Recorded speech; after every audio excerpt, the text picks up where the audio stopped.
शारदा देवी बूढ़ी हो चुकी थी। पति के गुजर जाने के बाद वो अपने बेटे रवि और बहू कविता के साथ गांव के पुराने घर में रहती थी। उनके नाम पर खेत, दुकान और शहर में एक मकान था। बाहर से सब ठीक लगता था, लेकिन घर के अंदर धीरे धीरे रिश्ते मर रहे थे। कविता को शारदा देवी अब मां नहीं, बोझ लगने लगी थी। वो हर दिन रवि के कान भरती, कब तक इनका खर्च उठाओगे? सारी संपत्ति इनके नाम है और जीती ही जा रही है। धीरे धीरे रवि भी बदलने लगा। जो बेटा कभी मां के बिना खाना नहीं खाता था, अब उनकी दवा तक भूल जाता था। शारदा देवी सब समझती थी, लेकिन कुछ नहीं कहती थी। रात को चुपचाप बेटे की बचपन की तस्वीर देखकर रो लेती। एक दिन कविता ने उनके दूध में नींद की गोलियां मिला दी ताकि उनकी तबीयत बिगड़ जाए, लेकिन पड़ोसन के आ जाने से बात बच गई। दूसरी बार उसने सीढ़ियों पर तेल डाल दिया। शारदा देवी फिसलते फिसलते बची। कविता हर बार मुस्कुरा देती, जैसे कुछ हुआ ही ना हो।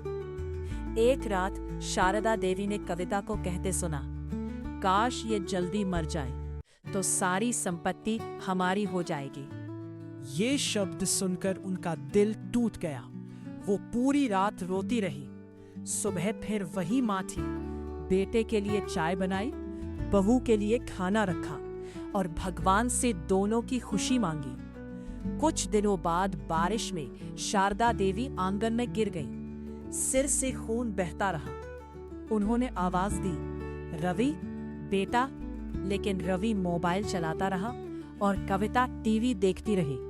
पड़ोसी उन्हें अस्पताल लेकर गए। डॉक्टर ने कहा, अब इनकी हालत बहुत कमजोर है। घर लौटने के बाद रवि ने गुस्से में कह दिया, आपकी वजह से हमारी जिंदगी रुक गई है। शारदा देवी कांपती आवाज में बोली, क्या सच में मैं बोझ हूं बेटा? रवि चुप रहा। वही चुप्पी शारदा देवी के दिल में उतर गई। कुछ दिनों बाद उनकी तबीयत और बिगड़ गई। डॉक्टर ने जवाब दे दिया। मरने से पहले उन्होंने एक वकील को बुलाया। कविता और रवि सोचने लगे कि शायद मां सारी संपत्ति कहीं और लिख देंगी, लेकिन शारदा देवी ने कांपते हाथों से कागजों पर उसी रात शारदा देवी हमेशा के लिए आंखें बंद कर गई। 13वीं के बाद वकील घर आया और बोला, शारदा देवी अपनी सारी संपत्ति रवि और कविता के नाम कर गई। उन्होंने कहा था, मेरे बच्चों को कभी किसी चीज की कमी ना हो।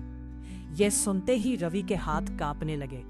कविता की आंखों से आंसू बहने लगे।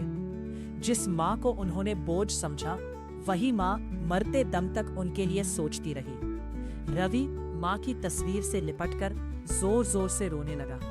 माँ, मुझे माफ कर दो, मैं बहुत बुरा बेटा निकला, लेकिन अब बहुत देर हो चुकी थी। तस्वीर बस मुस्कुरा रही थी और घर में पहली बार सच्ची खामोशी थी। वीडियो को लाइक, सब्सक्राइब एंड कमेंट्स करना ना भूलें कि आप अपनी माँ से कितना प्यार करते हैं।